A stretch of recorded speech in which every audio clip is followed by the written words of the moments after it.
Hello students, आप सबका स्वागत है नेक्स्ट स्टेप चैनल में। आज मैं आपको इनइक्वालिटी कराऊंगा जिसके मैंने 2 पार्ट आपको ऑलरेडी करवा रखे हैं। जिसमें पहले पार्ट में मैंने आपको कंसेप्ट बताया कि इनइक्वालिटी को कैसे हम सॉल्व करते हैं, बताया है कि किस तरीके से हम इनइक्वालिटी को डील करेंगे। देन उसके बाद मैंने आपको नेक्स्ट जो पार्ट करवाया उसमें मैंने SBI जो एग्ज़ाम में क्वेश्चंस आए हुए हैं 2020 में वो करवाए हुए हैं सेकेंड पार्ट में। तो उसमें मैंने आपको बताया कि कैसे क्वेश्चंस को आप सॉल्व करोगे। लेकिन बिफोर डैट पार्ट 2 आप पार्ट 1 को ज़रूर देखिए, कंसेप्ट को समझिए, उसके बाद पार्ट 2 में आना तो आपको क्लियर हो जाएगा क्वेश्चंस कैसे हमने करने हैं इनइक्वालिटी का। आपको मैं बता दूं, इनइक्वालिटी बहुत ही ज़्यादा इम्पॉर्टेंट टॉपिक है। बिकॉज एक तो वो स्कोरिंग भी है, दूसरा वो क्या है कि बहुत जल्दी सॉल्व हो जाता है अगर आपको आता है तो चलिए देखते हैं जो आज का टॉपिक है जो हम करने वाले हैं, डेट इज़ कोडेड इनइक्वालिटी। तो उसके कंसेप्ट को हम आज समझेंगे कि कोडेड इनइक्वालिटी कैसे होते हैं। मैंने आपको बताया भी था टाइप्स हैं हमारे इनइक्वालिटी का। एक तो आपका मैंने बता रखा है स्टेटमेंट कंक्लूजन जो आते हैं सिंपल टाइप में, और जो एक मैंने बताया था कोडेड इनइक्वालिटी जो मैं अभी आपको बता दूंगा। तो कोडेड इनइक्वालिटी में क्या होता है, आपको एलिमेंट के साथ में सिंबल दिए रहते हैं और सिंबल को आपको कन्वर्ट करना होता है साइन में। तो मोस्ट ऑफ द स्टूडेंट्स जो करते हैं वो क्या करते हैं कि सिंबल को साइन में कन्वर्ट करते हैं एग्ज़ाम में। तो ये जो होता है ऐसा करने से टाइम कंज्यूम होता है। तो हम क्या करेंगे, हम सिंबल से ही क्वेश्चन को सॉल्व करेंगे और बहुत जल्दी आपका क्वेश्चन सॉल्व हो जाएगा और आप एक्यूरेसी भी आपकी 100% ही रहेगी। तो मैं आज जो कंसेप्ट कराऊंगा आपको वो कोडेड इनइक्वालिटी का कंसेप्ट क्लियर कराऊंगा कि कैसे हम कोडेड इनइक्वालिटी को करते हैं।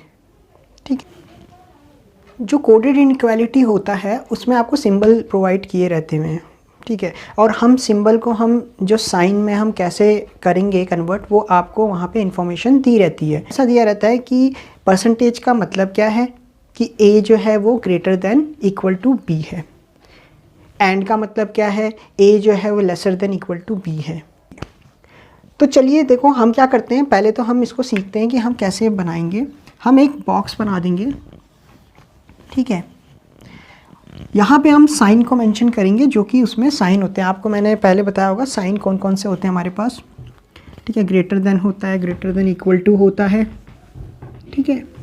लेसर देन होता है, लेसर देन इक्वल टू होता है, और यहाँ बीच में हम इक्वल टू को पुट कर लेते हैं। और यहाँ पे क्या होता है, प्रायोरिटी बेस पर हम चलते हैं, किसको प्रायोरिटी हम देंगे। तो हम क्या कहते हैं, अगर इन दोनों में से साइन में से दोनों में से किसी को प्रायोरिटी देनी होगी तो किसको देंगे, तो हम इस वाले साइन को देंगे। ध्यान रखना इस चीज़ को, ये आपको पता होना चाहिए। इन दोनों में से साइन को प्रायोरिटी देनी होगी तो हम इसको देंगे, ये निकलेगा हमारा आंसर। अगर ये दोनों साइन आता है तो हमारा आंसर ये निकलेगा, अगर ये दोनों साइन आता है हमारा आंसर ये निकलेगा। लेकिन अगर अपोजिट में आ जाते हैं, लाइक ये और ये आ जाता है, तो नो रिलेशन होता है। मैंने आपको नो रिलेशन बताया कब होता है, जब साइन कॉन्ट्राडिक्ट कर रहे हो तो नो रिलेशन होता है, ठीक है। और जब ये दोनों साइन आएंगे तो भी नो रिलेशन होगा, ध्यान रखना। और अगर ये क्रॉस में आते, डायगोनल में आते तो भी नो रिलेशन होगा, और ये डायगोनल में आते तो भी नो रिलेशन होगा। इसका मतलब समझिए, यहाँ पे इतना डिटेल में जाने की ज़रूरत नहीं है कि हम ऐसे बारीकी से समझ रहे हैं। आप सिंपल से एक फंडा बनाइए कि आपका ऐसे वर्टिकली मैं बोलूँ इसका इसके साथ या इसका इसके साथ जो भी रिलेशन बनेगा तो नो रिलेशन बनेगा। रिलेशन कब बनते हैं, रिलेशन हमेशा ध्यान रखना, रिलेशन तभी बनेगा जब इन दोनों की बात कर रहे होंगे, या जब इन दोनों की बात कर रहे होंगे, या जब इन दोनों की बात कर रहे होंगे। एक तरफ से ले लो, ट्राइंगल में ही रिलेशन बनता है, हमेशा ध्यान रखना। किसमें बनता है, ऐसे में ही रिलेशन बनता है, ठीक है। इन दोनों में से अगर होगी बात तो हम किसको प्रायोरिटी देंगे, तो हमारा आंसर ये निकलेगा। ध्यान रखना इस चीज़ का, इन दोनों में से बात हो रही होगी तो ये निकलेगा। ये आपको पहले ही बता रखा है मैंने, आप देख सकते हो वहाँ पे सबसे पहला कंसेप्ट जो मैंने आपको बताया था, जिसमें मैंने आपको स्टेटमेंट्स करवाई थी, वेरियस स्टेटमेंट, और बताया था क्या कंक्लूजन निकल रहा है, ठीक है। तो ये जो मैंने आपको ये बताया है, पहले तो आपको ये पता होना चाहिए अच्छी तरह, ठीक है। उसके बाद अब जो हम करेंगे उसमें मैं आपको स्टेटमेंट दिखाऊंगा कैसे क्वेश्चंस आए होते हैं, और उसको आपको पढ़ के कौन सा सिंबल किस साइन में पुट करना है वो आपको पता चलेगा वहाँ पे स्टेटमेंट को पढ़ के, जो आपको वहाँ पे क्वेश्चन में दिया होगा। और आप जैसे जैसे आपको पता चलेगा आप वैसे वैसे सिंबल को पुट करते रहोगे कि ये सिंबल इस साइन के लिए कह रहा है, ये वाला सिंबल इस साइन के लिए कह रहा है, और आप सबको वहाँ पे पुट कर दोगे। तो चलिए ठीक है, देखते हैं अब हम क्वेश्चन की तरफ जाते हैं कि क्वेश्चन में क्या बोल रखा है। चलिए, तो हमें डायरेक्शन में ये दे रखा है कि A at B का means A is neither greater than nor smaller than B. A ना तो बड़ा है ना ही छोटा है बी से, ठीक है। फिर आपको सेकंड पॉइंट दे रखा है A percentage B means A is not greater than B. A जो है वो बड़ा नहीं है बी से। फिर आपको बता रखा है A hash B means A is neither smaller than nor equal to B.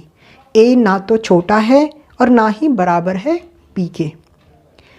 A copyright B means बता रखा है A is not smaller than B. A छोटा नहीं है बी से। फिर ए डेल्टा बी बता रखा है means A is neither greater than nor equal to B. A ना तो बड़ा है ना ही इक्वल है बी के। तो देखिए हम सिंबल को कैसे पुट करते हैं कि कौन सा सिंबल किस साइन के लिए बोला गया हुआ है। तो पहला जो डायरेक्शन में जो लाइन बोली हुई है वो ये बोला हुआ है ए एट बी मीन्स क्या है, A neither greater nor smaller than B. A ना तो बड़ा है ना छोटा है। तो देखो ए ना तो बड़ा है, ए ना तो बड़ा है ना छोटा है, ठीक है, तो ये तो होंगे नहीं और जाहिर सी बात है ये भी नहीं होगा क्योंकि इसमें ही बड़ा छोटा आ जाता है। तो एक ही साइन बचा मेरे पास इक्वल टू। ए ना तो बड़ा है ना छोटा है, तो मतलब एट का मतलब क्या है, ए एट इक्वल टू में आ जाएगा, ठीक है, ए इक्वल टू बी है। फिर दूसरा उसने जो डायरेक्शन में बता रखा है वो बता रखा है कि ए परसेंटेज बी मीन्स क्या है, A is not greater than B. A is not greater than B means A बड़ा नहीं है बी से।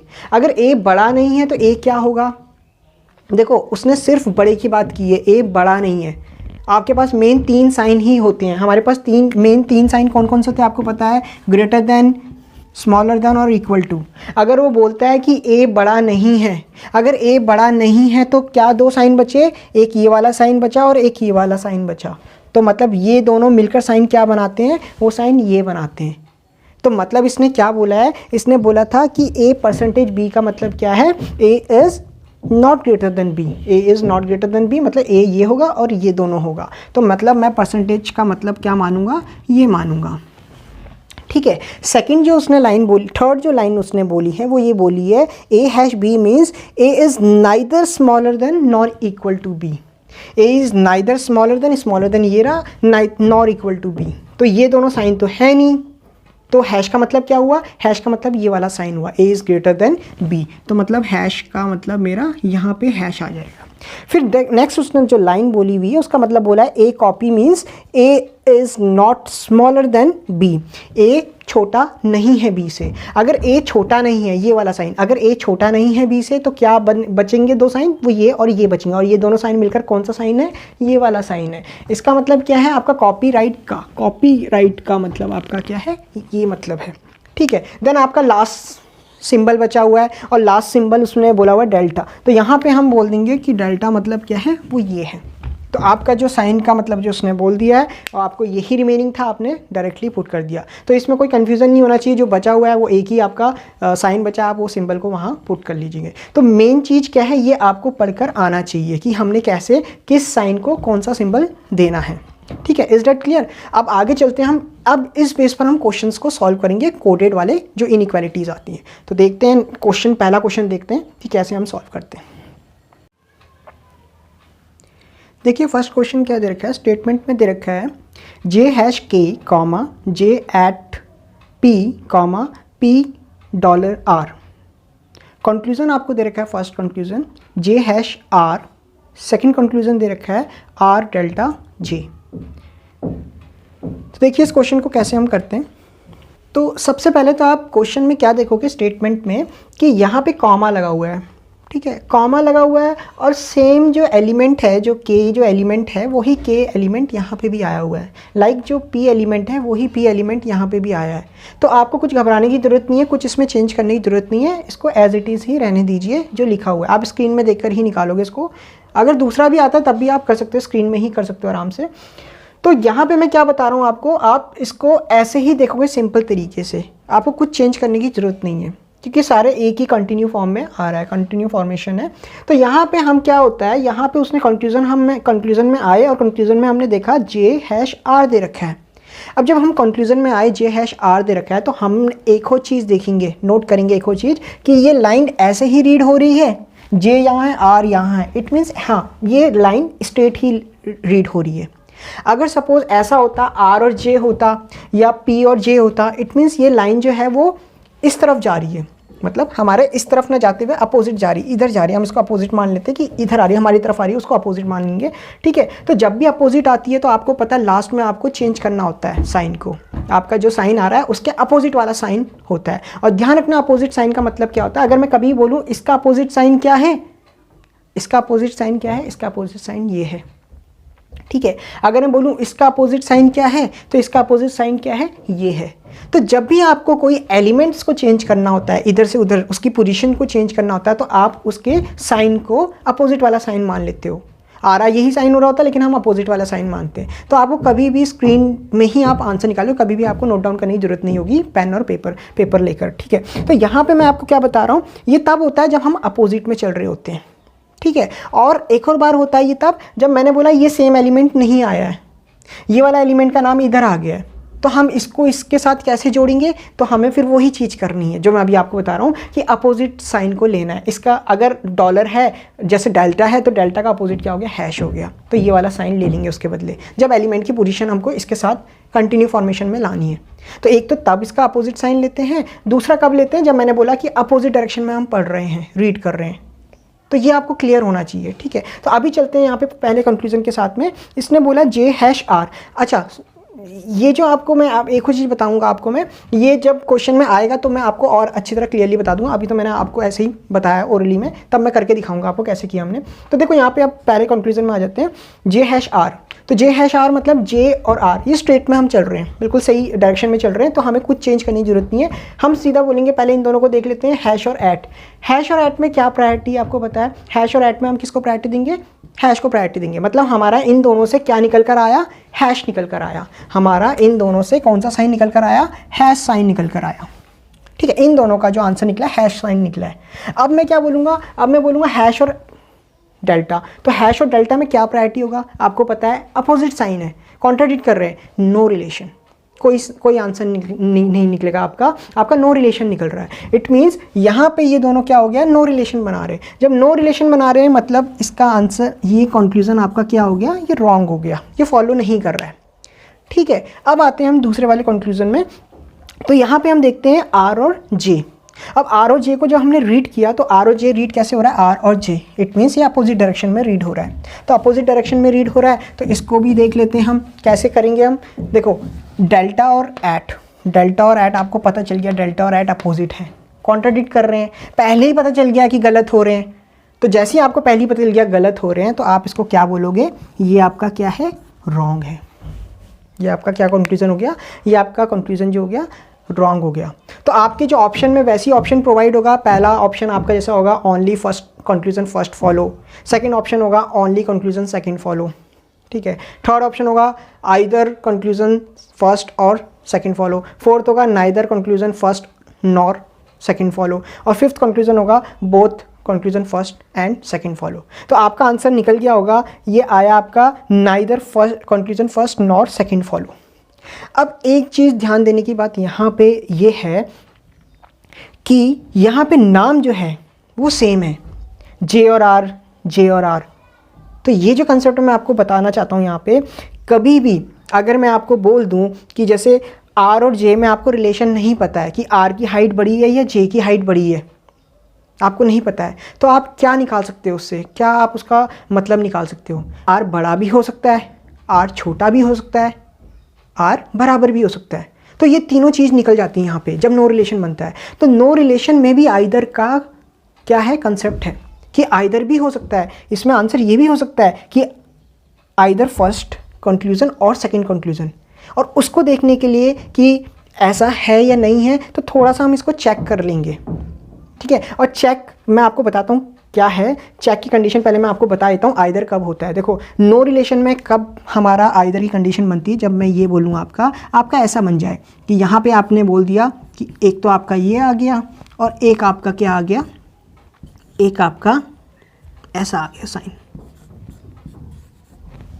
तो आप देख रहे होंगे यहाँ पे आपके तीनों साइन आ गए कि जे बड़ा है आर से, जे छोटा है आर से और जे बराबर है आर के।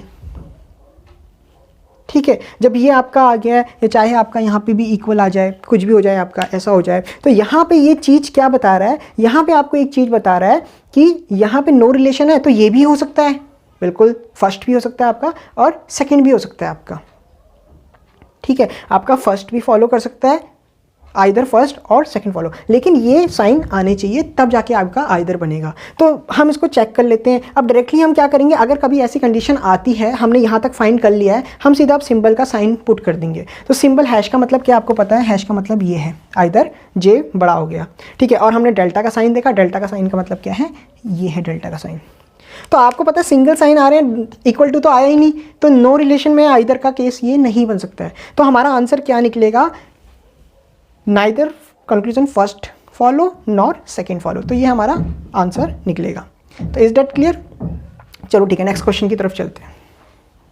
सेकेंड क्वेश्चन देखिए, उसमें स्टेटमेंट में क्या दे रखा है, M delta N comma Q percentage S comma N copyright Q. Conclusion दे रखा है आपको, पहला कंक्लूजन है एम डेल्टा क्यू, दूसरा कंक्लूजन है एन परसेंटेज एस। तो देखिए इसको कैसे करेंगे हम। स्टेटमेंट देखिए ज़रा, स्टेटमेंट में मैंने आपको बताया था पिछली वाली स्टेटमेंट में कि एलिमेंट क्या हो रहे थे आपके, वही एलिमेंट आ रहे थे जो आ रहे, इसमें नहीं है ऐसा। आप देखोगे यहाँ पे एलिमेंट n तो आया है, बट यहाँ पे n नहीं आया है। ठीक है, तो n कहाँ है हमारा, देखिए n ये है हमारा, तो मतलब इसके बाद ये वाला आ सकता था डायरेक्ट।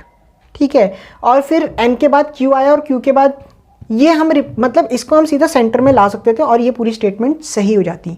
मतलब एक तरफ से हमारी करने का तरीका फिर हम स्टेट वाइज रखते, बिल्कुल डायरेक्शन सीधी सीधी चल रही होती, बट ये थोड़ा एक तरफ से क्या हो गया, इनकी पोजीशन आपस में आप क्रॉस कर सकते हो। अब क्या बहुत सारे बच्चे क्या करेंगे, बहुत सारे बच्चे इसको राइट डाउन करेंगे कि चलो पोजीशन इसको शिफ्ट करते हैं इधर उधर। तो मैं कहूँगा बिल्कुल स्विच करने की ज़रूरत नहीं है, आपको कोई पोजीशन आपको शिफ्ट करने की ज़रूरत नहीं है। आप माइंड में जितना माइंड में करोगे उतना आपका माइंड शार्प होता रहेगा। एक्सरसाइज माइंड की तभी होती है जब आप माइंड में थोड़ा सा सोचोगे ज़्यादा। तो यहाँ पे क्या आप दिमाग में बैठा के रखो कि इसके बाद ये आएगा, देन लास्ट में ये आएगा, तो कोई ज़रूरत नहीं है ज़्यादा सोचने की, बस ये दिमाग में रखो कि इसके बाद ये आएगा, देन इसके बाद ये आएगा। ठीक है, इज दैट क्लियर? आगे चलें। तो देखिए यहाँ पे पहला कंक्लूजन क्या बोला है, पहला कंक्लूजन बोला है एम डेल्टा क्यू। जब एम डेल्टा क्यू बोला तो एम आपका शुरू में था और क्यू आपका यहाँ पे है। आपको मैंने पढ़ने का बताया कि आप इसके बाद डायरेक्ट किसको पढ़ोगे, इसको पढ़ोगे, मतलब मेरे को इन्हीं दोनों को पढ़ना है। और जब मैंने, क्योंकि यहीं पे क्यू पे ही खत्म हो रहा है, तो N M N N Q, तो यहीं पे खत्म हो जाएगा हमारा, इसको हमको पढ़ने की ज़रूरत नहीं है। तो मैंने बोला कि डेल्टा और कॉपीराइट का प्रायोरिटी क्या है दोनों में से, किसको हम, किस सिंबल को हम ज़्यादा वो देंगे। तो देखो जरा साइन को देखकर पता लग जाएगा डेल्टा कहाँ है, कॉपीराइट कहाँ है। तो दिख रहा होगा आपको डेल्टा और कॉपीराइट तो क्या हो गए हैं, अपोजिट हैं एक दूसरे के, तो नो रिलेशन, रिलेशन ही नहीं बनता है। जब रिलेशन नहीं बनता है तो ये वाला कंक्लूजन आपका क्या हो जाएगा, रॉन्ग हो जाएगा। तो आपको क्लियर हुआ कैसे किया मैंने। तो सेकंड कंक्लूजन पे आइए, सेकंड कंक्लूजन पे आए n परसेंटेज s। तो n परसेंटेज s देखिए, n यहाँ से तो नहीं शुरू होगा, ये तो इसके साथ था, तो n ये था, n q और q से s। इट मीन्स पहले इसको पढ़ेंगे फिर इसको पढ़ेंगे, ज़्यादा सोचने की जरूरत नहीं है। तो पहले इसको पढ़ा फिर इसको पढ़ा, कॉपीराइट और परसेंटेज। तो कॉपीराइट वो रहा और परसेंटेज ये रहा, तो आपको सिंपल पता चल रहा है ये दोनों अपोजिट साइन है। प्रायोरिटी तो इसमें निकलती नहीं है, नो रिलेशन निकलता है। रिलेशन कब निकलता है आपको बताया, इन्हीं में रिलेशन निकलेगा आपस में। ठीक है, या इसमें रिलेशन निकलेगा, ऊपर के ट्राइंगल में या नीचे वाले ट्राइंगल में, आप सोच लो रिलेशन निकलेगा। इन दोनों में रिलेशन नहीं निकलेगा। ठीक है, इन दोनों में रिलेशन नहीं निकलेगा, इन दोनों में रिलेशन नहीं निकलेगा, और डायगोनल में भी रिलेशन नहीं निकलेगा। इट मीन्स यहाँ पे बोला कॉपीराइट और परसेंटेज, तो कॉपीराइट और परसेंटेज ये रहा, इन दोनों में रिलेशन नहीं है, तो ये भी आपका क्या हो जाएगा कंक्लूजन, ये भी गलत हो जाएगा। तो इसका भी आंसर वही होगा जो पहले वाले का आंसर था कि neither first conclusion first nor second follow. Is that clear? ठीक है, नेक्स्ट क्वेश्चन की तरफ चलते हैं। तो नेक्स्ट क्वेश्चन देखिए, statement P hash R comma R at L comma L copyright T। Conclusion पहला है L delta P, second conclusion है P हैश T। तो स्टेटमेंट को देखोगे आप, दोबारा रीड करोगे स्टेटमेंट को और देखोगे कि एलिमेंट सेम आ रहा है, बिल्कुल सेम आ रहा है। इट मीन्स कुछ चेंज करने की ज़रूरत नहीं है, इसमें कोई शिफ्टिंग की ज़रूरत नहीं है, आप ऐसे ही रीड करोगे और ऐसे ही आंसर निकालोगे। तो पहले कंक्लूजन की तरफ आते हैं, L डेल्टा P। जैसे ही मैंने पढ़ा L डेल्टा P, मैं यहाँ आऊँगा, L कहाँ है, L ये रहा, P कहाँ है, P ये रहा। इट मीन्स मैं किस डायरेक्शन में जा रहा हूँ, अपोजिट डायरेक्शन में। तो याद रखिए मैंने आपको बताया था कभी भी हम अपोजिट डायरेक्शन में चलेंगे तो लास्ट में जो आंसर निकलेगा उसका अपोजिट वाला साइन लेंगे। तो जैसे मैं देखता हूँ प्रायोरिटी में कौन निकलता है, तो एट और हैश में से क्या प्रायोरिटी निकलेगा, एट और हैश में से आपको पता है हैश निकलेगा। अगर हैश निकलेगा तो आपको अपोजिट करना पड़ेगा हैश का, और इसका अपोजिट कौन सा साइन होता है आपको पता है, इसका अपोजिट डेल्टा होता है। क्या इसका अपोजिट कौन सा लेंगे, ये लेंगे।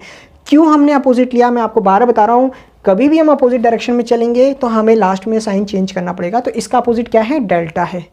क्या यहाँ पे डेल्टा ही बोला गया हुआ है, बिल्कुल यहाँ पे डेल्टा ही बोला हुआ है। इट मीन्स ये आपका जो बोला है, जो हमारा आंसर आया डेल्टा, वही इसमें बोला गया है। इट मीन्स ये हमारा करेक्ट है। फर्स्ट कंक्लूजन तो फॉलो कर गया। नाउ सेकंड कंक्लूजन में आते हैं। इसमें बोला है P hash T। P hash T मतलब P और T। इट मीन्स ये सीधी डायरेक्शन में है, हमें कोई साइन चेंज करने की जरूरत नहीं है लास्ट में। और देख लेते हैं क्या आंसर निकल रहा है, प्रायोरिटी में क्या निकल रहा है, हैश और एट। हैश और एट में से हमारा क्या निकलेगा, हैश ही निकलेगा। ठीक है, इन दोनों का तो हमारा निकल गया हैश। अब हैश और कॉपीराइट में से देखेंगे तो हैश और कॉपीराइट में से हम किसको प्रायोरिटी देंगे, हैश को देंगे। ठीक है, तो हमारा हैश आंसर आ रहा है। तो देखें जरा कंक्लूजन में हैश ही है, बिल्कुल हैश है आपका। तो हैश है आपका, इट मीन्स आपका सेकंड कंक्लूजन भी फॉलो कर गया। मतलब आपका आंसर क्या हुआ कि both conclusion first and second follow. तो क्लियर है आपको। नेक्स्ट क्वेश्चन की तरफ चलते हैं। फोर्थ क्वेश्चन देखिए, स्टेटमेंट में दिया है C at D, D copyright P, K $P। और कंक्लूजन पहला दे रखा है C copyright P, second conclusion दे रखा है D हैश K। स्टेटमेंट को रीड करते हैं। तो स्टेटमेंट यहाँ तक तो ठीक है, एलिमेंट सेम था, बट यहाँ पे P नहीं आया। इट मीन्स मेरे को यहाँ पे P लाना है तो PK होना चाहिए। मतलब मैं सिंपल सा क्या करूँगा, डेल्टा का अपोजिट साइन लूँगा। डेल्टा का अपोजिट साइन क्या है, हैश है। इट मीन्स यहाँ पे अगर PK होता है KP के बजाय, अगर हम PK लिखते हैं तो हम डेल्टा नहीं लिखेंगे, हम हैश को लिखेंगे यहाँ पे। ये क्लियर है आपको। ठीक है, तो मैं एक बार लिख भी देता हूँ आपको, लेकिन आप वहाँ पे माइंड में कर लोगे कि यहाँ पे अगर PK आता है तो हैश आ जाएगा, ऐसा हो जाएगा, इसके बदले ये आ जाएगा। आपको लिखने की ज़रूरत नहीं है। मैं आपको देखो करके भी दिखाता हूँ, आपको लिखने की क्यों नहीं ज़रूरत है। इसको मैं रब कर देता हूँ। ठीक है, आप दिमाग में रखिए, हाँ डेल्टा का क्या होगा, हैश होगा और PK हो जाएगा। तो चलो ठीक है, कंक्लूजन में आते हैं। यहाँ पे कंक्लूजन में क्या बोला मैंने, C कॉपीराइट P। तो C कॉपीराइट P मतलब कहाँ से कहाँ तक पढ़ना है, C से लेकर P तक ही पढ़ना है। ये वाले P तक नहीं पढ़ना है, क्योंकि ये P तो K के साथ बना रहा है रिलेशन, हमें यहीं तक पढ़ना है। ठीक है, तो हम कैसे पढ़ते हैं, एट कॉपीराइट, और ये सीधी डायरेक्शन में, मतलब हमारा कोई चेंज नहीं होना है लास्ट में भी। तो यहाँ पे एट कॉपीराइट का क्या प्रायोरिटी निकलेगा, एट और कॉपीराइट में से आपका कॉपीराइट निकलेगा। ठीक है, तो कॉपीराइट क्या कंक्लूजन में कॉपीराइट है, हाँ है। इट मीन्स हमारा पहला वाला कंक्लूजन क्या हो गया, करेक्ट हो गया। ये फॉलो कर रहा है, फर्स्ट कंक्लूजन फॉलो कर रहा है। नेक्स्ट कंक्लूजन में आते हैं, D हैश K। तो D और K को देखते हैं, तो D और K यहाँ पे है। अब यहाँ पे आपको थोड़ा सा दिमाग में रखना पड़ेगा वो बात जो मैंने आपको कही थी कि यहाँ डेल्टा की बजाय क्या होगा, हैश होगा और PK रीड होगा। इट मीन्स D कॉपीराइट और यहाँ पे हैश को हम देखेंगे, PK होगा तो D से K तक हम रीड करेंगे। तो कॉपीराइट और क्या, हैश को रीड करेंगे। तो कॉपीराइट और हैश में प्रायोरिटी किसको मिलेगी, हैश को मिलेगी। मतलब हमारा आंसर क्या निकलेगा, कॉपीराइट और हैश का हैश निकलेगा। इट मीन्स क्या आपको हैश दे रखा है कंक्लूजन में, बिल्कुल दे रखा है। इट मीन्स ये भी आपका करेक्ट है। आपका आंसर क्या होगा, first and second both the conclusion follow. ठीक है, तो आपको यहाँ पे क्लियर होगा क्या मैंने किया, डेल्टा को क्या मैंने चेंज किया, इसका अपोजिट वाला साइन लिया, क्योंकि मेरे को एलिमेंट की पोजीशंस को बदलनी थी। तो जब भी आपको एलिमेंट की पोजीशंस बदलनी है आप तब साइन चेंज करोगे, उसका अपोजिट वाला लोगे। और जब भी आपका अपोजिट डायरेक्शन में रीड कर रहे हो तब आप अपोजिट साइन लोगे। तो ये दो बातें याद रखना हमेशा, आपको कभी भी राइट डाउन करने की जरूरत नहीं पड़ेगी, आप स्क्रीन में देखते ही निकाल लोगे। ठीक है, इज दैट क्लियर। चलो ठीक है, नेक्स्ट क्वेश्चन की तरफ चलते हैं। फिफ्थ क्वेश्चन देखिए, स्टेटमेंट में बोला हुआ है C delta D, D at M, M hash L। Conclusion पहला बोला हुआ है C एट M और दूसरा कंक्लूजन बोला हुआ है L हैश C। तो स्टेटमेंट पढ़े हमने, स्टेटमेंट में पढ़ा हमने कि एलिमेंट सेम है। ठीक है, सेम एलिमेंट आ रहा है तो कुछ करने की जरूरत नहीं है। ठीक है, कंक्लूजन में आते डायरेक्टली C और M बोला हुआ है, तो C और M हमने रीड किया, C से लेकर हम यहाँ तक रीड करेंगे M तक। तो क्या है आपके दो सिंबल, डेल्टा और एट। कहाँ है आपका डेल्टा और एट, डेल्टा ये रहा एट ये रहा, दोनों में से किसको प्रायोरिटी दूंगा, इसको डेल्टा को प्रायोरिटी दूंगा। यहाँ डेल्टा मतलब आपका इन दोनों से क्या आंसर निकलेगा, डेल्टा निकलेगा। क्या नीचे कंक्लूजन में डेल्टा है, नहीं, तो डेल्टा नहीं है तो ये हमारा कंक्लूजन क्या हो गया, गलत हो गया। नेक्स्ट सेकंड कंक्लूजन में आते हैं, एल हैश सी बोला हुआ है, तो एल हैश सी बोला हुआ है तो एल से हम कहाँ जाएंगे, सी की तरफ जाएंगे। अपोजिट डायरेक्शन में जा रहे हैं, इट मीन्स लास्ट में साइन चेंज करना पड़ेगा। तो हैश और एट का मतलब क्या है, हैश का है ये रहा और एट, तो दोनों में से क्या निकलेगा, एट हैश निकलेगा। तो इन दोनों का तो हैश निकल गया। अब हैश और डेल्टा में क्या निकलेगा, आपको पता है दोनों अपोजिट सिंबल साइन हो गए हैं, तो दोनों अपोजिट में तो रिलेशन नहीं निकलता है। जब रिलेशन नहीं निकल रहा है इट मीन्स ये भी क्या हो गया, आपका गलत हो गया। तो आपका neither first conclusion nor second conclusion follow आएगा, ठीक है। आपका दोनों में से कोई भी कंक्लूजन फॉलो नहीं कर रहा है। तो यहाँ पे मैंने आपको आज 5 क्वेश्चंस करवाए हैं, कोडेड इनइक्वालिटी का कंसेप्ट भी क्लियर किया है। तो आपको समझ आ गया होगा कोडेड इनइक्वालिटी कैसे करते हैं, और प्रीवियस पार्ट में आपको समझ आ गया। आप सारे पार्ट को प्लेलिस्ट में मैंने आपको दे रखे हैं, आप सारे पार्ट्स को देखो और इनइक्वालिटी को समझ जाओ अच्छी तरह। इससे भी वैराइटीज़ वाले इनइक्वालिटीज़ आजकल एग्जाम में आ रहे हैं, लाइक रिवर्स इनइक्वालिटी आ रही है, तो कोशिश करूँगा मैं उसको भी आपको यहाँ पर कराने की कोशिश करूँगा। बट अगर आपको ये कंसेप्ट आ गए हैं, ठीक है, आपका अगर ये कंसेप्ट क्लियर हो गया कोडेड इनइक्वालिटी और वो वाला जो पहले वाला पार्ट में कराया, तो आपको बिल्कुल भी डरने की जरूरत नहीं है। आप बहुत जल्दी ही क्वेश्चंस को सॉल्व कर लोगे और स्कोर भी कर लोगे, और 100% एक्यूरेसी रहेगी।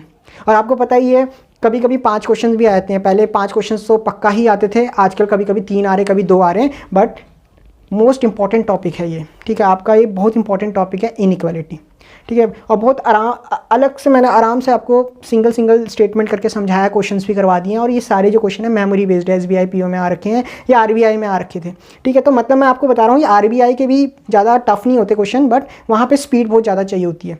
तो कोशिश करिए, इतनी प्रैक्टिस कीजिए कि आपके आराम से ये आपको कुछ भी मतलब सब कुछ भी राइट डाउन करने की जरूरत ना पड़े, आप सीधा आंसर निकाल दो। तो hope you understand this topic clearly. Thank you.